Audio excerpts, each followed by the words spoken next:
There are plenty of reasons why you'd want to listen to the TV with headphones. Maybe you don't want to wake your kids or your spouse if you're watching a movie late at night, or you don't want to be distracted by those same family members. Maybe you've got noisy neighbors who are loud talkers and you just want to tune them out while you're trying to enjoy your favorite programs. Not to mention that if you're hard of hearing, you might actually need a little more direct sound. If you've done any research into getting headphones connected to your TV, you know it's not simple. Most TVs do have a headphone jack, but come on, no one wants to run a cable 10 feet from the flat screen to the sofa, and most headphones are Bluetooth, and not a lot of TVs have a Bluetooth connection, though you could hook something together with a wireless Bluetooth transmitter. But I digress. I'm Erin for Best Buy Canada's blog, and the easiest way to get direct to your ears audio from your TV is with a pair of headphones dedicated to this purpose. The Sennheiser RS 175 is a specialty pair of headphones that's designed to work perfectly with your TV. We'll take a look at the setup for these, the sound quality, durability, and more, but a heads up that if you like this video, please hit that like button and give us a sub because it does help us keep making more videos. So what's inside the box? Inside, you'll find the headphones, of course, and some rechargeable batteries that'll go inside the ear cups. You'll get the base station plus 2 audio cables, an analog cable and a digital optical cable. There's also a power cord. To get these headphones set up, you'll need to connect the base station to your TV, receiver, cable box, soundbar, or streaming device. There's 2 ways to connect to the base station, with the digital optical audio cable if your devices are newer, or using the analog 3.5mm jack. As I'm connecting to an older TV, I opted to use the aux cable. It's as simple as plugging it into the back of the base station, then connecting it to your TV. Once connected, there's a small switch on the back you do need to flip to choose which type of cable connection you're using. Then turn the power on to the headphones. Now, in some setups, you may also need to change your audio output settings, either on the TV or the receiver. These options are usually found in your device's audio settings menu. A word of advice here. Depending on your setup, you might not be able to get audio from the TV's built-in speakers or soundbar if you've redirected the sound to the headphones. Some configurations will only allow for one output at a time, meaning if you want to go back to listening to the soundbar or your TV's internal speakers, you'll need to pull the plug, so to speak. Now, it is possible to connect 2 sets of headphones to this transmitter if you want to use more than one set too, and that's worth noting. Also, I did try to use the optical cable to connect to my 2nd generation Apple TV, but no matter what I did and which settings I tried, I couldn't seem to get any audio out of it. I don't know if it's because the Apple TV is older, if it was my older LG TV, or something else, but either way, that setup didn't work for me. One other note, the base station is very tall, and with the headphones on, it's wide and bulky. These might be a bit tough to hide away. All right, let's get straight to the heart of the matter. How do the Sennheiser RS 175 sound?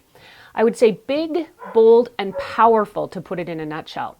The headphones deliver a rich, all-encompassing sound, and it's easy to hear things like birds chirping outside or the distant trickle of a fountain in an episode of Bosch on Amazon Prime. Voices sound clear and dialogue definitely cuts through really well. Now, music in these headphones, and mainly for movies or TV themes, is luscious and sounds great, but listening to dedicated music, like with music videos, is really a delight. The audio is really perfectly well balanced. The sound fills your head in the best possible way. The bass is really great too. It's not too jaw-rattling, but it's decently deep and vibrational. Overall, it sounds really great. These headphones have 2 special features. There's something called bass boost and surround sound. Bass boost increases the audio bass response, while the 2 virtual surround sound modes offer a more spatial and livelier stereo sound effect. Using the bass boost provides a definite and noticeable difference in bass. It adds quite a bit of low end that's most noticeable in music or music video playback. If you were watching a concert with these headphones on, it would absolutely provide outstanding audio quality. Now, the surround sound feature is similarly noticeable. It does create more of a 3D audio effect where the regular setting just seems to direct the sound kind of straight into your ears. The surround sound seems to me to provide a wider audio soundscape that does mimic real life. And I enjoyed this feature so much, I ended up leaving it on for most of my test time. I tested these headphones out with a variety of content, mainly streaming TV like Netflix and YouTube. I can say there's no lag of any kind when watching content, as there can be when using Bluetooth headphones to watch videos on a smartphone. These headphones are big and bulky. They're definitely not made to be incognito, but that's okay because you're at home, right? In terms of style, they aren't a lot to look at either, but these are more about the sound quality. The headphones are adjustable so you can get a good fit for your head size. The ear cups are well padded and provide a good amount of insulation against any outside noise. They're bulky, but they're not overly heavy for their size. These can get pretty loud too. They'd be ideal for someone who's hard of hearing since they can crank it up without disturbing others.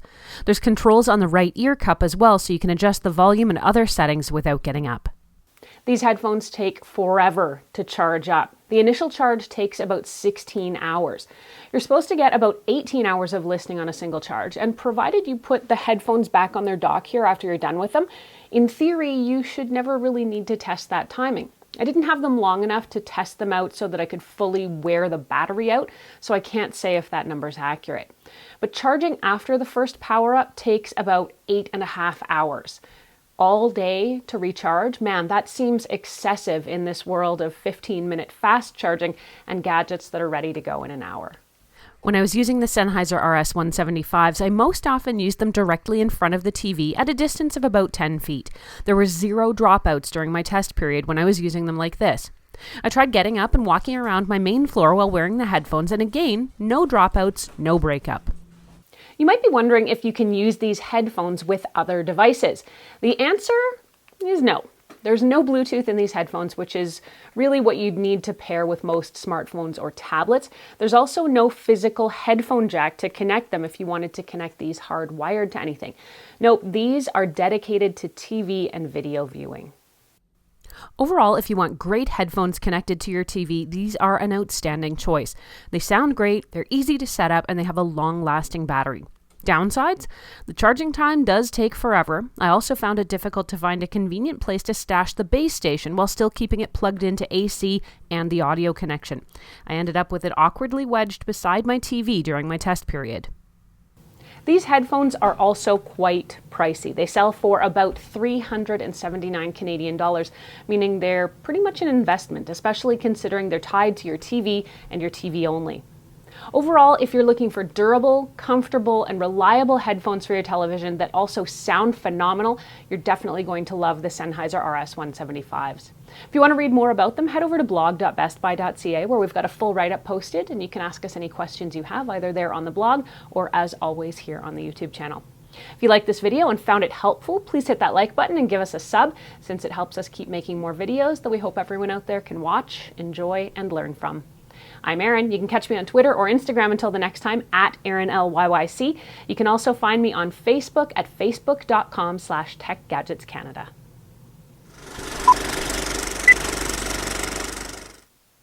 Using the bass boost turkey feature?